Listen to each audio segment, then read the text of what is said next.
ಎಲ್ರಿಗೂ ನಮಸ್ಕಾರ. ನಾನು ನಿಮ್ಮ ಪ್ರೀತಿಯ ಅನಿತಾ ಶಮಂತ್. ಫ್ರೆಂಡ್ಸ್ ಎಲ್ಲರೂ ಹೇಗಿದ್ದೀರಾ? ಹೋಪ್ ಎಲ್ಲರೂ ಚೆನ್ನಾಗಿದ್ದೀರಾ ಅಂತ ಅನ್ಕೊಂಡಿದ್ದೀನಿ. ಸೊ ಎಲ್ಲರೂ ಚೆನ್ನಾಗಿದ್ದೀರಾ ಅಂತ ಅನ್ಕೊಂಡು ಇವತ್ತಿನ ಒಂದು ವಿಡಿಯೋನ ಸ್ಟಾರ್ಟ್ ಮಾಡೋಣ. ಫ್ರೆಂಡ್ಸ್, ಇವತ್ತಿನ ವಿಡಿಯೋ ಏನು ಅಂತ ನೋಡೋದಾದ್ರೆ, ಸಾಕಷ್ಟು ಜನ ಅನಿತಾ ಗೃಹಲಕ್ಷ್ಮಿ 21ನೇ ಕಂತಿನ ಹಣ ಬಿಡುಗಡೆ ಆಗಿದೆ ಅಂತ ಹೇಳ್ಬಿಟ್ಟು ತುಂಬಾ ಕಡೆ ಯೂಟ್ಯೂಬ್ ಅಲ್ಲಿ ವಿಡಿಯೋ ಹಾಕ್ತಾ ಇದ್ದಾರೆ. ಇದ್ರ ಬಗ್ಗೆ ನೀವೇನು ಹೇಳ್ತಾ ಇಲ್ಲ. ಜೊತೆಗೆ 20ನೇ ಕಂತಿನ ಹಣ ಇನ್ನೂ ನಮಗೆ ಬಂದಿಲ್ಲ ಅನಿತಾ, ಏನಾದ್ರೂ ಇದ್ರ ಬಗ್ಗೆ ಸ್ವಲ್ಪ ನೀವು ಅಪ್ಡೇಟ್ ಮಾಡಿ ನಮ್ಗೆ ಸಮಾಧಾನ ಆಗತ್ತೆ ಅಂತ ಹೇಳ್ಬಿಟ್ಟು ತುಂಬಾ ಜನ ಕಮೆಂಟ್ ಮಾಡ್ತಾ ಇದ್ದೀರಾ. ಹಾಗಾಗಿ ತುಂಬಾ ದಿನ ಆದ ನಂತರ ಗೃಹಲಕ್ಷ್ಮಿ ಬಗ್ಗೆ ಹೊಸ ಅಪ್ಡೇಟ್ ಬಂದಿದೆ. ಸೊ ಹಾಗಾಗಿ ಇವತ್ತು ವಿಡಿಯೋನ ಮಾಡ್ತಾ ಇದ್ದೀನಿ. ಅದಿಷ್ಟೇ ಅಲ್ಲದೆ ನಿಮಗೆ ಗೊತ್ತಿರೋ ಪ್ರಕಾರ ಕಳೆದ 4 ರಿಂದ 5 ದಿನದ ಹಿಂದೆಯಿಂದನೂ ಕೂಡ ಫ್ಲೈಟ್ ದುರಂತದ ವಿಷಯದ ಬಗ್ಗೆ ನೀವು ನೋಡೇ ಇರ್ತೀರಾ. ಸೊ 260 ಮಂದಿಗಿಂತ ಹೆಚ್ಚು ಸಾವನ್ನಪ್ಪಿದ್ದಾರೆ. ಅಂದ್ರೆ ಏನ್ ಏರೋಪ್ಲೇನ್ ವಿಮಾನ ಅಂತ ಹೇಳ್ತೀವೋ ಆ ವಿಮಾನ ಪತನಗೊಂಡಿದೆ. ಆಕಾಶದಲ್ಲಿ ಹಾರಬೇಕಾಗಿರುವಂತ ವಿಮಾನ ಭೂಮಿ ಮೇಲೆ ಹಾಸ್ಟೆಲ್ ಮೇಲೆ ಬಿದ್ದು ವಿಮಾನದಲ್ಲಿ ಪ್ರಯಾಣ ಮಾಡ್ತಿದ್ದಂತಹ ವ್ಯಕ್ತಿಗಳು ಕೂಡ ತೀರ್ಕೊಂಡಿದ್ದಾರೆ. ಸೊ ಎಲ್ಲ 260 ಮಂದಿ ಅಂದ್ರೆ ಎಷ್ಟು ನಿಜವಾಗ್ಲೂ ಇದೊಂಥರ ಕರಾಳ ದಿನ ನಮ್ಮ ದೇಶಕ್ಕೇನೆ ಅಂತ ಹೇಳ್ಬೋದು. ಜೊತೆಗೆ ಹಾಸ್ಟೆಲ್ ಮೇಲೆ ಬಿದ್ದಿರೋದ್ರಿಂದ ಅಲ್ಲಿಯ ವಿದ್ಯಾರ್ಥಿಗಳ ಕತೆ ಏನು?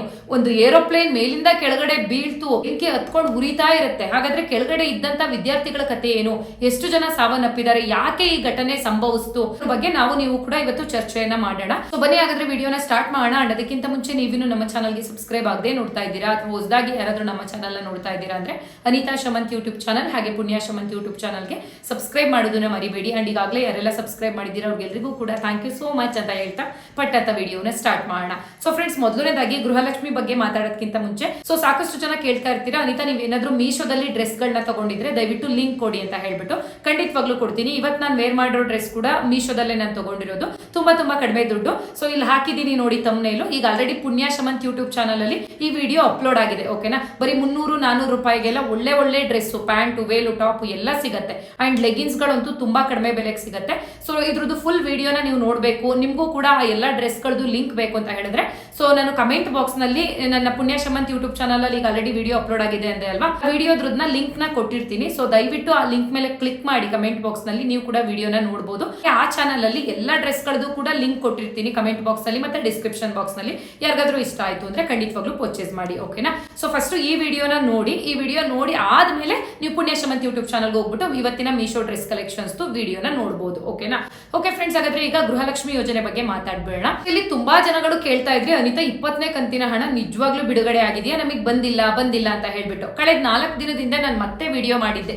ಖಂಡಿತವಾಗ್ಲೂ 100% 20ನೇ ಕಂತಿನ ಹಣ ಬಿಡುಗಡೆ ಆಗಿದೆ. ಇಲ್ಲಿ 40% ಜನಗಳಿಗೆ ಬಂದಿದೆ, ಇನ್ನ 60% ಜನಗಳಿಗೆ ಬಂದಿರಲಿಲ್ಲ ಅಂದ್ಬಿಟ್ಟು. ಸೊ ಮೊನ್ನೆ ವಿಡಿಯೋದಲ್ಲಿ ಏನ್ ಮಾಡಿದೆ ಅಂತಂದ್ರೆ, ಸೊ ಇನ್ನ 2 ರಿಂದ 3 ದಿನದ ಒಳಗಡೆ ಅಂದ್ರೆ ನಾಳೆಯಿಂದನೇ ನಿಮ್ಗೆ 2ನೇ ಹಂತದಲ್ಲಿ ಗೃಹಲಕ್ಷ್ಮಿ 20ನೇ ಕಂತಿನ ಹಣ ಯಾರ್ಯಾರು ಹೇಳ್ತಾ ಇದ್ರಿ ಅಲ್ವಾ, ಮಂಡ್ಯ ಜಿಲ್ಲೆ, ಮೈಸೂರು ಜಿಲ್ಲೆ ಅಥವಾ ಇನ್ನೇನೋ ನಮ್ದು ಬಳ್ಳಾರಿ, ಗುಲ್ಬರ್ಗ ಅಂತ ಹೇಳ್ಬಿಟ್ಟು ಎಲ್ರಿಗೂ ಬರುತ್ತೆ ನೋಡಿ ಅಂತ ಹೇಳ್ಬಿಟ್ಟು. ಸೊ ತುಂಬಾ ಜನ ಕಮೆಂಟ್ ಮಾಡಿದೀರಾ. ಹೌದು ಅನಿತಾ, ನಮಗೂ ಕೂಡ ನಿನ್ನೆ ಬಂತು ಮೊನ್ನೆ ಬಂತು ಅಂತ ಹೇಳ್ಬಿಟ್ಟು ಕಮೆಂಟ್ ಮಾಡಿದೀರಾ. ಸಿಕ್ಕಾಪಟ್ಟೆ ಖುಷಿ ಆಯ್ತು. ಓಕೆನಾ? ಸೊ ಓಕೆ, ನಿಮ್ಗಳಿಗೆ ಏನೋ ಖುಷಿ ಆಯ್ತು, ಯಾರಿಗೆಲ್ಲ ಬರ್ತಾ ಇರ್ಲಿಲ್ಲ, ಕಾಯ್ತಾ ಇದ್ರಿ. ಬಟ್ ಸ್ಟಿಲ್ ಇವಾಗ್ಲೂ ಕೂಡ ಎಷ್ಟೋ ಜನಗಳು ಹೇಳ್ತಾ ಇದ್ದಾರೆ, ನಮ್ಗೆ 20ನೇ ಕಂತಿನ ಹಣ ಇನ್ನೂ ಬಂದಿಲ್ಲ ಅನಿತಾ, ನಾವ್ ಏನ್ ಮಾಡ್ಬೇಕು, ಯಾಕೆ ಬಂದಿಲ್ಲ, ಇಷ್ಟೊಂದು ತಡ ಆಗ್ತಾ ಇದೆಯಲ್ಲ ಅಂದ್ಬಿಟ್ಟು. ಖಂಡಿತವಾಗ್ಲೂ ಹೇಳ್ತೀನಿ, ನೀವು ಯಾರು ವರಿ ಮಾಡ್ಕೊಳ್ಳೋ ಅವಶ್ಯಕತೆನೇ ಇಲ್ಲ. ಯಾಕಂದ್ರೆ 20ನೇ ಕಂತಿನ ಹಣ ಇವತ್ತು 3ನೇ ಹಂತದಲ್ಲಿ ಅಂತ ಹೇಳ್ಬಿಟ್ಟು ಬಿಡುಗಡೆ ಮಾಡಿದ್ದಾರೆ. ಸೊ ಮುಂಚೆ ಎಲ್ಲ ಹೆಂಗಾಗ್ತಾ ಇತ್ತು ಅಂದ್ರೆ ಈ ಹಂತಗಿಂತ ಅಂತ ಇರ್ಲಿಲ್ಲ. ಸೊ ಒಂದೇ ಸತಿ ಹಾಕ್ಬಿಡೋರು, ಒಂದು ವಾರದೊಳಗಡೆ ಕ್ಲಿಯರ್ ಆಗ್ಬಿಡೋದು. ಬಟ್ ಈ 20ನೇ ಕಂತಿನ ಹಣ ತುಂಬಾ ಡಿಲೇ ಆಗ್ತಾ ಇದೆ. ಸೊ ಬೇರೆ ಕಂತುಗಳಿಗೆ ಕಂಪೇರ್ ಮಾಡಿದ್ರೆ. ಸೊ ಯಾಕಂದ್ರೆ ಅವರು ಮೊದಲನೇ ಹಂತದಲ್ಲಿ ಒಂದು 25 ಲಕ್ಷ ಜನಗಳಿಗೆ, 2ನೇ ಹಂತದಲ್ಲಿ ಒಂದು 30 ಲಕ್ಷ ಜನಗಳಿಗೆ, 3ನೇ ಹಂತದಲ್ಲಿ ಒಂದು 50 ಲಕ್ಷ ಜನಗಳಿಗೆ ಸೊ ಈ ರೀತಿ ಹಣವನ್ನ ಕೊಡ್ತಾ ಇದ್ದಾರೆ. ಸೊ ಹಂಗಾಗಿ ನಿಮ್ಗೆ ಯಾರ್ಯಾರಿಗೆಲ್ಲ ಬಂದಿಲ್ಲ ಅಲ್ವಾ, ನಿಮ್ದು ಏನು ತೊಂದರೆ ಆಗಿಲ್ಲ. ನೀವ್ ಯಾರು ಯೋಚನೆನೂ ಮಾಡಬೇಡಿ, ಭಯನೂ ಪಡಬೇಡಿ. ಇವತ್ತು ಮಧ್ಯಾಹ್ನ ಬಂದ್ರು ಬರ್ಬೋದು ಅಥವಾ ಬೆಳಿಗ್ಗೆನೆ ಬಂದಿರಬಹುದು, ಇವತ್ತು ನೈಟ್ ಬಂದ್ರು ಬರ್ಬೋದು. ಇವತ್ತಿಂದ ನಿಜವಾಗ್ಲೂ ಹೇಳ್ತಾ ಇದ್ದೀನಿ, 3ನೇ ಹಂತದಲ್ಲಿ 20ನೇ ಕಂತಿನ ಹಣ ಯಾರಿಗೆಲ್ಲ ಬಂದಿರಲಿಲ್ಲ ಅವ್ರಿಗೆಲ್ಲರಿಗೂ ಕೂಡ ಹಾಕಿದೀವಿ ಅಂತ ಹೇಳ್ಬಿಟ್ಟು ಸ್ವತಃ ಮಹಿಳಾ ಮತ್ತು ಮಕ್ಕಳ ಕಲ್ಯಾಣ ಇಲಾಖೆಯಿಂದ ನನಗೆ ಸ್ಪಷ್ಟನೆ ಸಿಕ್ಕಿರುವಂತದ್ದು. ಓಕೆನಾ? ಅಂಡ್ 19ನೇ ಕಂತಿನ ಹಣ ಯಾರ್ಯಾರಿಗೆಲ್ಲ ಬಂದಿಲ್ಲ ಅಂತ ನೀವು ತುಂಬಾ ಜನ ಕೇಳ್ತಾ ಇದ್ರಿ. ಖಂಡಿತವಾಗ್ಲೂ ನಿಮ್ಮ ದುಡ್ಡನ್ನ ನಮ್ಮ ಸರ್ಕಾರ ಇಟ್ಕೊಳ್ಳೋದಿಲ್ಲ, ನಿಮ್ಗೆ ಯಾರಿಗೂ ಮೋಸ ಮಾಡೋದಿಲ್ಲ. ಒಟ್ಟಿಗೆ 4,000 ರೂಪಾಯಿ ಖಂಡಿತ ಹಾಕಿದ್ದಾರೆ. ಬೇಕಾದ್ರೆ ಒಂದ್ಸತಿ ಚೆಕ್ ಮಾಡ್ಕೊಳ್ಳಿ. ಸೊ ಎಷ್ಟೋ ಜನಗಳಿಗೆ ಒಟ್ಟೊಟ್ಟಿಗೆ 4,000 ರೂಪಾಯಿ ಬಂದಿದೆ. ಸೊ ಕೆಲವೊಬ್ಬರಿಗೆ ಏನಾಗಿದೆ ಅಂದ್ರೆ ಈಗ 2,000 ರೂಪಾಯಿ ಬಂದಿರುತ್ತೆ, ಇನ್ನೊಂದು ಅರ್ಧ ಗಂಟೆ 10 ನಿಮಿಷ ಬಿಟ್ಟು ಮತ್ತೆ 2,000 ರೂಪಾಯಿ 20ನೇ ಕಂತಿನ ಹಣ ಕೂಡ ಹಾಕಿದ್ದಾರೆ. ಸೊ ಈ ರೀತಿ ಆಗಿದೆ. ಸೊ ನಿಮ್ಗೆ ಇನ್ನೂ ಯಾರಿಗಾದ್ರೂ 19ನೇ ಕಂತಿನ ಹಣ ಬಂದಿಲ್ಲ ಆಗಿಲ್ಲ ಅಂದ್ರೆ ಇವತ್ತಿಂದ ಸ್ಟಾರ್ಟ್ ಆಗಿದೆ ಅಲ್ವಾ 3ನೇ ಹಂತ. ಸೊ ನಿಮ್ಗೆ 19, 20 ಎರಡು ಒಟ್ಟಿಗೆ ಇವತ್ತು ನಾಳೆ ನಾಡಿದ್ದು ಇನ್ನೊಂದು 3-4 ದಿನದೊಳಗಡೆ ಎಲ್ರದ್ದು ಕ್ಲಿಯರ್ ಆಗೋಗುತ್ತೆ. ಯಾರ್ಯಾರಿಗೆಲ್ಲ ಬಂದಿಲ್ಲ 19, 20ನೇ ಕಂತಿನ ಹಣ. ಓಕೆನಾ. ಸೊ ಬಂದಿರೋರ್ಗಂತೂ ವರಿನೇ ಬೇಡ, ತುಂಬಾ ಖುಷಿಯಾಗಿದ್ದೀರಾ. ಯಾಕಂದ್ರೆ 40,000 ಹಣ ನಿಮ್ಗೆ ಕಾಂಗ್ರೆಸ್ ಸರ್ಕಾರದಿಂದ ಸಿಕ್ಕಿದೆ, ಹೌದಲ್ವಾ. ಸೊ ಓಕೆ ಫ್ರೆಂಡ್ಸ್, ಇದಿಷ್ಟು ಆಯ್ತು. ಹಾಗಾದ್ರೆ 21ನೇ ಕಂತಿನ ಹಣ ಬಿಡುಗಡೆ ಆಗಿದೆಯಂತೆ ಎಷ್ಟೋ ಕಡೆ ಯೂಟ್ಯೂಬ್ ಅಲ್ಲಿ ಹೇಳ್ತಾ ಇದ್ದಾರೆ ಅಂತ ಕೇಳೋದಾದ್ರೆ ನಿಜವಾಗ್ಲೂ ಇಲ್ಲ. ಆ ರೀತಿ ಏನಾದ್ರು ಆಗಿದ್ರೆ ನಾನು ವಿಡಿಯೋ ಮಾಡ್ತಿದ್ನಾ ಇಲ್ವಾ? ನಂದು ಎಷ್ಟೇ ಬಿಸಿ ಇದ್ರು ಕೂಡ ನಾನು ನನ್ನ ಪರ್ಸನಲ್ ಕೆಲಸದಲ್ಲಿ ಈ ಗೃಹಲಕ್ಷ್ಮಿಗೆ ನಿಮ್ಗಳಿಗೆ ಈ ರೀತಿ ವಿಷಯ ತಿಳಿಸೋದಕ್ಕೆ ಅಂತ ಮಿನಿಮಮ್ ಅಂದ್ರೆ 1-2 ಅವರ್ ನಾನು ಫ್ರೀ ಮಾಡ್ಕೋತೀನಿ. ನಿಮಗೆ ಗೊತ್ತೇ ಇದೆ, ಈಗ 4-5 ದಿನದಿಂದ ನಾನು ವಿಡಿಯೋ ಹಾಕೇ ಇರ್ಲಿಲ್ಲ, ನಾನು ಬಿಸಿ ಇರ್ತೀನಿ. ಸೊ ಈಗ 3ನೇ ಹಂತ ಬಿಡುಗಡೆ ಆಗಿದೆ ಅಂತ ಗೊತ್ತಾಯ್ತು. ಸೊ ಹಂಗಾಗಿ ಇವತ್ತು ಕೂತ್ಕೊಂಡು ನಿಮಗೆ ವಿಡಿಯೋ ಮಾಡ್ತಾ ಇದ್ದೀನಿ. 21ನೇ ಕಂತಿನ ಹಣವಂತೂ ಯಾವುದೇ ಕಾರಣಕ್ಕೂ ಬಿಡುಗಡೆ ಆಗಿಲ್ಲ. ಸೊ ಈ 19, 20ನೇ ಕಂತಿನ ಹಣ ಪೆಂಡಿಂಗ್ ಯಾರ್ಯಾರ್ದಲ್ಲೇ ಇದೆಯೋ ಅದನ್ನ ಕ್ಲಿಯರ್ ಮಾಡೋವರೆಗೂ ಕೂಡ 21ನೇ ಕಂತಿನ ಹಣ ಬಿಡುಗಡೆ ಮಾಡೋ ಆಗಿಲ್ಲ ಅಂತ ಹೇಳ್ಬಿಟ್ಟು ಸ್ವತಃ ಲಕ್ಷ್ಮಿ ಹೆಬ್ಬಾಳ್ಕರ್ ಮೇಡಮ್ ಅವರೇ ಸ್ಟ್ರಿಕ್ಟ್ ಆಗಿ ವಾರ್ನ್ ಮಾಡಿದ್ದಾರೆ ಮಹಿಳಾ ಮತ್ತು ಮಕ್ಕಳ ಕಲ್ಯಾಣ ಇಲಾಖೆಗೆ. ಓಕೆನಾ. ಸೊ ಹಾಗಾಗಿ ನೀವು ಯಾರದೇ ವಿಡಿಯೋ ನೋಡಿದ್ರು ತಲೆಗೆ ಹಾಕೋಬೇಡಿ, ಇದೇನಪ್ಪ ಅವ್ರಿಗೆ ಬಂದ್ಬಿಡ್ತೇನೋ ನಮಗೆ 21ನೇ ಕಂತಿನ ಹಣ ಬಂದಿಲ್ಲ ಅಂದ್ಬಿಟ್ಟು. ಯಾರಿಗೂ ಬಂದಿಲ್ಲ. ಓಕೆನಾ. ಇನ್ನೊಂದು ವಾರ ವೇಟ್ ಮಾಡಿ, 21ನೇ ಕಂತಿನ ಹಣದ್ರ ಬಗ್ಗೆ ನಾನೇ ಹೊಸ ಅಪ್ಡೇಟ್ ಕೊಡ್ತೀನಿ, ಯಾವಾಗ ಬರುತ್ತೆ 21ನೇ ಕಂತಿನ ಹಣ ಅಂದ್ಬಿಟ್ಟು. ಓಕೆನಾ. ಸದ್ಯಕ್ಕೆ ಇದಿಷ್ಟು ನಮಗೆ ಗೃಹಲಕ್ಷ್ಮಿ ಬಗ್ಗೆ ಲೇಟೆಸ್ಟ್ ಆಗಿ ಅಪ್ಡೇಟ್ ಸಿಕ್ಕಿರುವಂತದ್ದು. ಓಕೆ ಫ್ರೆಂಡ್ಸ್, ಈಗ ಗೃಹಲಕ್ಷ್ಮಿ ಬಗ್ಗೆ ಬಿಟ್ಬಿಡೋಣ. ನಿಜವಾಗ್ಲೂ ಫಸ್ಟ್ ಎಲ್ಲರೂ ಕೂಡ ವಿಮಾನ ದುರಂತದಲ್ಲಿ ಯಾರೆಲ್ಲ ಸಾವನ್ನಪ್ಪಿದ್ರು ಅಲ್ವಾ, ಅಂದ್ರೆ ಲಂಡನ್ಗೆ ಹೋಗ್ತಿದ್ದಂತಹ ಫ್ಲೈಟ್ ಅದು. ಸೊ ಆ ಫ್ಲೈಟ್ ಟೇಕ್ ಆಫ್ ಆಗಿ ಅಂದ್ರೆ ಏರ್ಪೋರ್ಟ್ ಇಂದ ಟೇಕ್ ಆಫ್ ಆಗತ್ತೆ ಅಲ್ವಾ, ಏರ್ಪೋರ್ಟ್ ಇಂದ ಟೇಕ್ ಆಫ್ ಆಗಿ ಅದು ಒಂದ್ 4-5 ನಿಮಿಷನೂ ಆಗಿಲ್ಲ. ಅಷ್ಟು ಬೇಗ, ಇನ್ನೇನು ತುಂಬಾ ದೂರನೂ ಹೋಗಿಲ್ಲ, ಆಕಾಶದ ಎತ್ತರಕ್ಕೇನು ಸ್ವಲ್ಪ ಮೇಲ್ ಹೋಗಿದೆ ಅಷ್ಟೇನೆ. ಇದೆ ಸ್ವಲ್ಪ ಅಂತಂದ್ರೆ ಒಂದ್ 650-700 ಅಡಿ ಅಂತೂ ಹೋಗಿರುತ್ತೆ. ಓಕೆನಾ. ಅಷ್ಟು ದೂರ ಹೋಗಿದ ತಕ್ಷಣ ಏನೋ ಎಂಜಿನ್ ಫೇಲ್ಯೂರ್ ಆಗಿದೆ ಅಂತಾರಲ್ವಾ. ಸೊ ಅಲ್ಲಿ ಏನೋ ಏರೋಪ್ಲೇನ್ ಅಲ್ಲಿ ಇರ್ತವೆ ಅಲ್ವಾ, ಅದು ಇದ್ರಲ್ಲಿ ಆ ರೀತಿ ಒಂದು ಇಶ್ಯೂ ಆಗ್ಬಿಟ್ಟು ಸೊ ಅವರು ಮೇಡೆ ಅಂತ ಹೇಳ್ಬಿಟ್ಟು ಪೈಲಟ್ ಪಾಪ ಕೂಗ್ಕೊಂಡಿದ್ದಾರೆ. ಸೊ ಅವ್ರಿಗೆ ಏನ್ ಪ್ರಾಬ್ಲಮ್ ಆಗಿದೆಯೋ ಅದನ್ನ ಅವರು ಏನೋ ಅವರ ಕೋಡಲ್ಲಿ ಮೇಡೆ ಅಂತ ಹೇಳಿ ಕರೀತಾರಂತೆ ಪೈಲಟ್ಗಳು. ಸೊ ಅಂದ್ರೆ ನಮಗೆ ಸಹಾಯ ಬೇಕಾಗಿದೆ, ಇಲ್ಲೇನೋ ತೊಂದರೆ ಆಗಿದೆ, ನನ್ನ ಕೈಲಿ ಮತ್ತೆ ಮುಂದಕ್ಕೆ ಓಡ್ಸಕ್ ಆಗ್ತಾ ಇಲ್ಲ, ಮುಂದೆ ಮೂವ್ ಆಗ್ತಾ ಇಲ್ಲ ಏರೋಪ್ಲೇನ್ ಇದು. ಸೊ ಈ ರೀತಿಯಾಗಿ ಏನೋ ಮೇಡೆ ಅಂತ ಕೂಗಿದ್ದಾರೆ. ATCಗೆ ಅದು ಕನೆಕ್ಟ್ ಆಗತ್ತಂತೆ, ಅಂದ್ರೆ ಅದಕ್ಕೆ ಸಂಬಂಧಪಟ್ಟ ಒಂದು ಏನೋ ಇಲಾಖೆಗಳಿಗೆ ಅದು ಕನೆಕ್ಟ್ ಆಗತ್ತ, ಅವರ ಸಮಸ್ಯೆಯನ್ನ ಹೇಳುವಂತದ್ದು ಪೈಲಟ್. ಇಲ್ಲಿ ATC ಇಂದ ಪೈಲಟ್ಗೆ ಇನ್ನೇನ್ ಮಾಡ್ಬೋದು ನಾವು ಅಂತ ಹೇಳ್ಬಿಟ್ಟು ಇವ್ರ ಕಡೆಯಿಂದ ರಿಪ್ಲೈ ಹೋಗೋವಷ್ಟರಲ್ಲಿ ವಿತಿನ್ ಎ ಸೆಕೆಂಡ್ ಅಲ್ಲಿ ಸೊ ಅಷ್ಟೇ ಮೇಡೆ ಅಂತ ಹೇಳಿ ಕೂಗಿರೋದಷ್ಟೇ ಪೈಲಟ್ ನನ್ನ ಕೈಲಿ ಆಗ್ತಾ ಇಲ್ಲ, ಮುಂದಕ್ಕೆ ಓಡ್ಸಕ್ ಆಗ್ತಾ ಇಲ್ಲ ಅಂದ್ಬಿಟ್ಟು.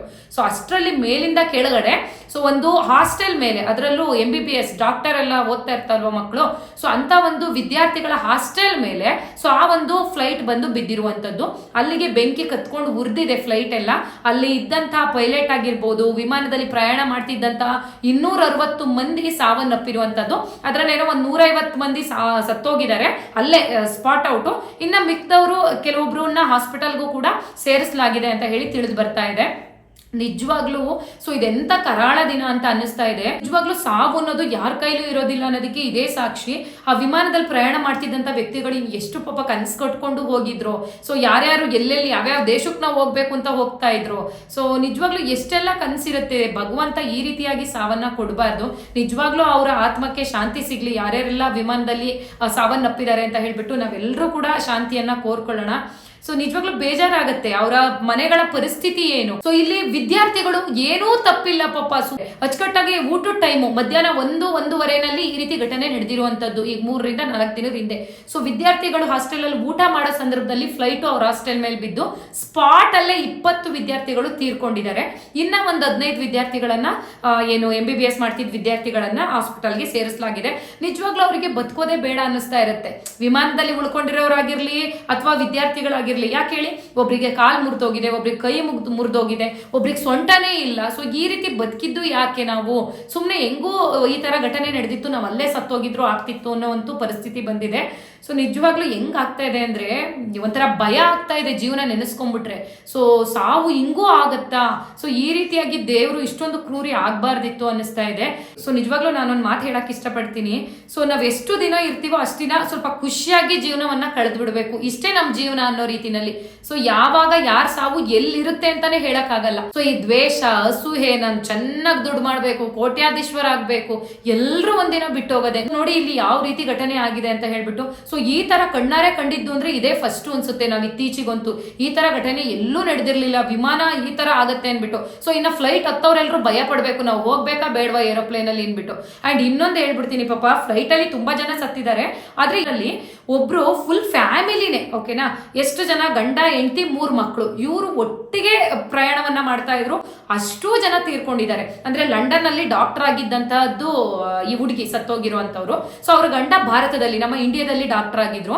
ಸೊ ಮಕ್ಕಳನ್ನು ಕೂಡ ಇಂಡಿಯಾದಲ್ಲೇ ಬಿಟ್ಟಿದ್ರು. ಇವ್ರು ಲಂಡನ್ ಅಲ್ಲಿ ಸೆಟ್ಲ್ ಆಗಿದ್ರು ಅಲ್ವಾ, ಸ್ವಲ್ಪ ಚೆನ್ನಾಗಿ ನಾನು ದುಡ್ಡು ಮಾಡ್ಕೊಳ್ಳೋಣ, ನನ್ನ ಮಕ್ಕಳಿಗೆ ಒಳ್ಳೆ ವಿದ್ಯಾಭ್ಯಾಸ ಕೊಡಿಸ್ಬೇಕು, ನಾನು ಲಂಡನ್ಗೆ ಕರ್ಕೊಂಡು ಹೋಗಿ, ಸೊ ನಾವೆಲ್ಲರೂ ಒಟ್ಟಿಗೆ ಸಂಸಾರ ಮಾಡ್ಬೇಕು ಅಂತ ಹೇಳ್ಬಿಟ್ಟು ತುಂಬಾ ಕನ್ಸನ್ ಇಟ್ಕೊಂಡು ಭಾರತಕ್ಕೆ ಬಂದು ಈಗ ಒಂದು ವಾರದಲ್ಲಿ ಗಂಡನು ಕೂಡ ಡಾಕ್ಟರೇನೆ, ಅವರು ಕೂಡ ಭಾರತದಲ್ಲಿ ರಿಸೈನ್ ಮಾಡಿದ್ದಾರೆ. ಅವ್ರು ವರ್ಕ್ ಮಾಡ್ತಿದ್ದ ಹಾಸ್ಪಿಟಲ್ಗೆ ರಿಸೈನ್ ಮಾಡಿ ಎಲ್ಲ ಪ್ಯಾಕ್ ಮಾಡ್ಕೊಂಡು ಅವ್ರ ಲಗೇಜ್ ನಮ್ಮ ಮಕ್ಕಳ ಜೊತೆಗೆ ಖುಷಿಯಾಗಿ ನಾನು ನನ್ನ ಹೆಂಡತಿ ಮಕ್ಕಳು ಎಲ್ಲ ಒಟ್ಟಿಗೆ ಸಂಸಾರ ಮಾಡ್ಬೋದಪ್ಪ ಇನ್ನ ಲಂಡನ್ ನಲ್ಲಿ ಚೆನ್ನಾಗಿ ದುಡ್ಡು ಮಾಡ್ಕೊಂಡು ಅಂತ ಹೇಳಿ ಫ್ಲೈಟ್ ನ ಹತ್ತಿದ್ದಾರೆ. ಅಷ್ಟು ಜನ ಒಂದು ಸೆಲ್ಫಿ ತಗೊಂಡಿದ್ದಾರೆ ಹೋಗ್ಬೇಕಾದ್ರೆ ಅವ್ರ ಫ್ಯಾಮಿಲಿಗೆ ಕಳ್ಸೋದಿಕ್ಕೆ ಅಂತ ಹೇಳ್ಬಿಟ್ಟು. ಇಲ್ಲ ಆ ಕ್ಲಿಪ್ ನ ಹಾಕ್ತೀನಿ ನೋಡಿ ಫೋಟೋನ. ನಿಜವಾಗ್ಲೂ ಕಣ್ಣೀರ್ ಬರ್ಸುತ್ತೆ ಆ ಫೋಟೋ ನೋಡಿದ್ರೆ. ಒಂದು ಮಗುನೂ ಉಳ್ಕೊಂಡಿಲ್ಲ, ತಂದೆ ತಾಯಿ ಉಳ್ಕೊಂಡಿಲ್ಲ, ಆ ಒಂದು ಕುಟುಂಬನೇ, ಒಂದು ಹೆಣ್ಣು ಮಗು 2 ಗಂಡು ಮಕ್ಕಳು, ಅಪ್ಪ ಅಮ್ಮ, ಇಷ್ಟು ಜನನು ಅದ್ರೊಳಗಡೆ ಸತ್ತೋಗಿದ್ದಾರೆ ಅಂದ್ರೆ ಅವ್ರ ಹಣೆ ಬರ ಇನ್ ಹೆಂಗಿತ್ತು. ನಿಜವಾಗ್ಲೂ ಅವ್ರ ಆತ್ಮಕ್ಕೆ ಶಾಂತಿ ಸಿಗ್ಲಿ. ಸೊ ಅವ್ರ ಮನೆಗೆ ನಿಜವಾಗ್ಲೂ ಈ ಸಾವನ್ನ ಅರ್ಗಿಸ್ಕೊಳ್ಳುವಂತ ಶಕ್ತಿ ಆ ಭಗವಂತ ಕೊಡ್ಲಿ ಅಂತ ಹೇಳ್ಬಿಟ್ಟು ನಾವು ನೀವು ಪ್ರಾರ್ಥನೆ ಮಾಡೋಣ. ಮನುಷ್ಯನ ಜೀವನ ಇಷ್ಟೇನೆ, ಇವತ್ತಿದ್ದವರು ನಾಳೆ ಇರೋದಿಲ್ಲ. ಸೊ ಎಲ್ರಿಗೂ ಒಳ್ಳೇದ್ ಬಯಸೋಣ. ಆದಷ್ಟು ನಾವು ಬೆಳಿಗ್ಗೆ ಎದ್ದಾಗ ಮತ್ತೆ ಮಲ್ಗೋ ಟೈಮಲ್ಲಿ, ರಾತ್ರಿ ಟೈಮಲ್ಲಿ ಭಗವಂತನಿಗೆ ಎಲ್ಲರೂ ಪ್ರಾರ್ಥನೆ ಮಾಡಿ, ಬರೀ ದುಡ್ಡು ಬೇಕು, ನಾನು ಹಂಗಾಗ್ಬೇಕು ಹಿಂಗಾಗ್ಬೇಕು ಅನ್ನೋದಕ್ಕಿಂತ ನಿಜವಾಗ್ಲೂ ನಮ್ಗೆ ಆರೋಗ್ಯ ಬೇಕು, ಆಯಸ್ ಬೇಕು, ನೆಮ್ಮದಿಯಾದಂತ ಜೀವನ ಕೊಡು ಅಂತ ಹೇಳ್ಬಿಟ್ಟು ಎಲ್ಲರೂ ಪ್ರಾರ್ಥನೆ ದಿನಕ್ಕೆ 2 ಸತಿನಾದ್ರೂ ಮಾಡ್ಕೊಂಡ್ ಮಲ್ಗಿ. ಸೊ ಗೊತ್ತಿರಲ್ಲ ಹಣೆ ಬರ ಹೆಂಗಿರುತ್ತೆ ಅನ್ಬಿಟ್ಟು, ಆದ್ರೂ ನಾವು ಪ್ರಾರ್ಥನೆ ಮಾಡೋದನ್ನ ಮಾಡ್ಬೇಕು. ನಿಜವಾಗ್ಲೂ ನೀವು ನಂಬ್ತಿರೋ ಬಿಡ್ತಿರೋ ಗೊತ್ತಿಲ್ಲ, ನಾನು ಪ್ರತಿದಿನನು ಬೆಳಗ್ಗೆ ಎದ್ದಾಗಲಿ ಸಂಜೆ ಮಲಗಬೇಕಾಗಿರ್ಲಿ ನಾನು ಒಬ್ಳಿಗೆ ಅಂತ ನಾನು ಕೇಳ್ಕೊಳ್ಳೋದಿಲ್ಲ. ಎಲ್ರಿಗೂ ಕೆಟ್ಟವ್ರಿದ್ರೆ ಅವ್ರಿಗೆ ಒಳ್ಳೇದ್ ಮಾಡು, ಸೊ ಒಳ್ಳೆಯವ್ರಿಗೆ ಇನ್ನೂ ಒಳ್ಳೇದ್ ಮಾಡು, ಎಲ್ರಿಗೂ ಆ ಭಗವಂತ ಆರೋಗ್ಯ ಆಯಸ್ಸು ಐಶ್ವರ್ಯ ಕೊಟ್ಟು ಕಾಪಾಡಪ್ಪ ಅಂತ ನಾನು ಈ ತರ ಕೈ ಮುಗ್ದೆ ಮಲಗ್ತೀನಿ. ದಯವಿಟ್ಟು ಇದೊಂದು ಅಭ್ಯಾಸ ಮಾಡ್ಕೊಳ್ಳಿ ಎಲ್ರು ಅಂತ ಹೇಳ್ತಾ ಇವತ್ತಿನ ವಿಡಿಯೋನ ಇಲ್ಲಿಗೆ ಎಂಡ್ ಮಾಡ್ತಾ ಇದ್ದೀನಿ. ಸೊ ಗೃಹಲಕ್ಷ್ಮಿ ಯೋಜನೆ ಬಗ್ಗೆ ಇನ್ನೂ ಹೆಚ್ಚಿನ ಅಪ್ಡೇಟ್ ಸಿಕ್ತಾಗ ಖಂಡಿತವಾಗ್ಲೂ ನಾನು ಮುಂದಿನ ವಿಡಿಯೋದಲ್ಲಿ ನಿಮಗೆ ತಿಳಿಸ್ಕೊಡ್ತೀನಿ, ಓಕೆನಾ. ಸೊ ಓಕೆ ಫ್ರೆಂಡ್ಸ್, ಇದಾಗಿತ್ತು ಇವತ್ತಿನ ವಿಡಿಯೋ ಹೆಲ್ಪ್ಫುಲ್ ಆಯ್ತು ಅಂದ್ರೆ ವಿಡಿಯೋಗೆ ಪುಟ್ಟದೊಂದು ಲೈಕ್ ಮಾಡಿ. ಅಂಡ್ ಇನ್ನು ಯಾರಾದ್ರೂ ನಮ್ಮ ಚಾನಲ್ಗೆ ಸಬ್ಸ್ಕ್ರೈಬ್ ಆಗದೆ ನೋಡ್ತಾ ಇದ್ದೀರಾ ಅಂದ್ರೆ ಸಬ್ಸ್ಕ್ರೈಬ್ ಮಾಡ್ಕೊಂಡು ವಿಡಿಯೋನ ನೋಡಿ. ನೆಕ್ಸ್ಟ್ ವಿಡಿಯೋದಲ್ಲಿ ಮತ್ತೆ ಸಿಗ್ತೀನಿ. ಅಂಡ್ ಇವತ್ತಿನ ವಿಡಿಯೋ ಯಾರ್ಯಾರೆಲ್ಲ ನೋಡಿದ್ರೆ ಅವ್ರಿಗೆಲ್ಲರಿಗೂ ಕೂಡ ಹೃದಯಪೂರ್ವಕ ಧನ್ಯವಾದಗಳು.